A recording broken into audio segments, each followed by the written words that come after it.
സമസ്ത മേഖലയ്ക്കും പ്രാധാന്യം നൽകി വടക്കൻ പറവൂർ നഗരസഭയുടെ 2024-25 വർഷത്തെ budget vice chairman MJ Raju അവതരിപ്പിച്ചു. ക്ഷേമ പ്രവർത്തനങ്ങൾ അർഹരായവർക്ക് ലഭ്യമാക്കുന്നതിൽ പ്രത്യേകം ശ്രദ്ധ പതിപ്പിച്ചിട്ടുണ്ട്. അതിദാരിദ്ര്യ പട്ടികയിലുള്ളവർക്ക് മൈക്രോ പ്ലാൻ തയ്യാറാക്കിയത് പ്രകാരമുള്ള വിവിധ ആവശ്യങ്ങൾ പരിഹരിക്കുന്നതിനായി തുക വകയിരുത്തിയിട്ടുണ്ട്.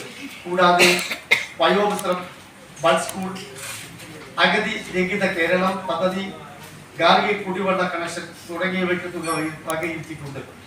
കൂടാതെ സേവന, പ്രാദേശിക സാമ്പത്തിക വികസനം ലക്ഷ്യമാക്കി സ്വയം തൊഴിൽദായക സംരംഭങ്ങൾക്കുള്ള നൈപുണ്യ വികസനം, NULM പദ്ധതികൾ, കുടുംബശ്രീ പദ്ധതികൾ ഇവ നടപ്പിലാക്കുന്നതിനും തുക വകയിരുത്തിയിട്ടുണ്ട്. തൊഴിലധിഷ്ഠിത ശില്പശാലകൾ സംഘടിപ്പിക്കുന്നതിനും ഊന്നൽ നൽകിയിട്ടുണ്ട്. കഴിഞ്ഞ 2 വർഷങ്ങളിലെ കോവിഡ് നിയന്ത്രണങ്ങളാൽ പദ്ധതി തുകയിലെ കുറവ് കാരണവും സാമ്പത്തിക ഞെരുക്കം ഉണ്ടായിട്ടുണ്ട്. എന്നിരുന്നാലും ദൈനംദിന പ്രവർത്തനങ്ങളും അനിവാര്യ പദ്ധതികളും തടസ്സമില്ലാതെ കൊണ്ടുപോകാൻ കഴിയും.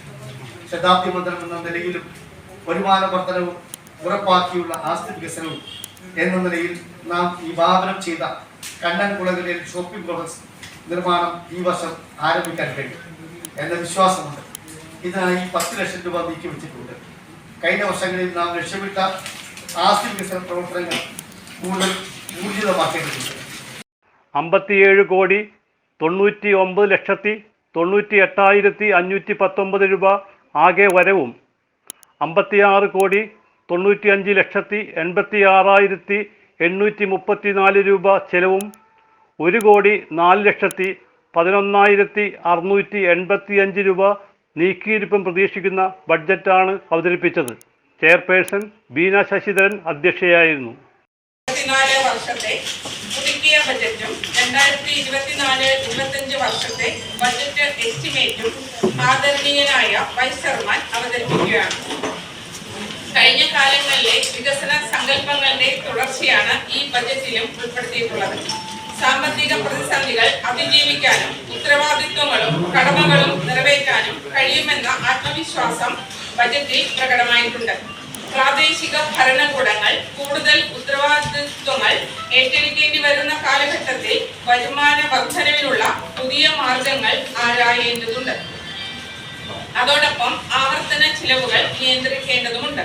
എങ്കിൽ മാത്രമേ മുൻഗണനാ ക്രമത്തിൽ വികസന പ്രവർത്തനങ്ങൾക്ക് നേതൃത്വം നൽകാൻ നമുക്ക് കഴിയുകയുള്ളൂ. ആസ്തി വർദ്ധിപ്പിക്കാനും ജനങ്ങൾക്ക് മെച്ചപ്പെട്ട സേവനങ്ങൾ നൽകാനും ഗൗരവകരമായ ശ്രമങ്ങൾ നടക്കുന്നുണ്ട്.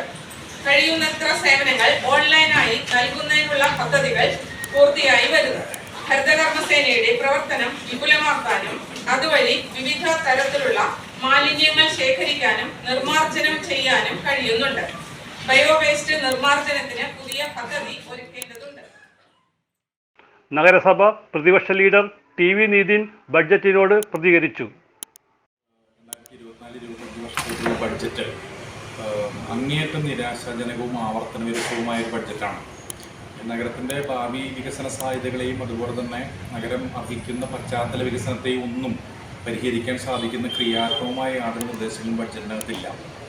വിവിധ ക്ഷേമ പ്രവർത്തനങ്ങൾ ചെല്ലേണ്ട പാർശ്വവൽക്കരിക്കപ്പെട്ട വിഭാഗങ്ങൾക്ക് വേണ്ടിയുള്ള പ്രത്യേകമായ പദ്ധതികളൊന്നും തന്നെ സംസ്ഥാന സർക്കാർ ആവിഷ്കരിച്ചിട്ടുള്ള പദ്ധതികൾക്കപ്പുറത്തേക്കുള്ള യാതൊരു നല്ല നിർദ്ദേശങ്ങളും ബഡ്ജറ്റിനകത്തില്ല.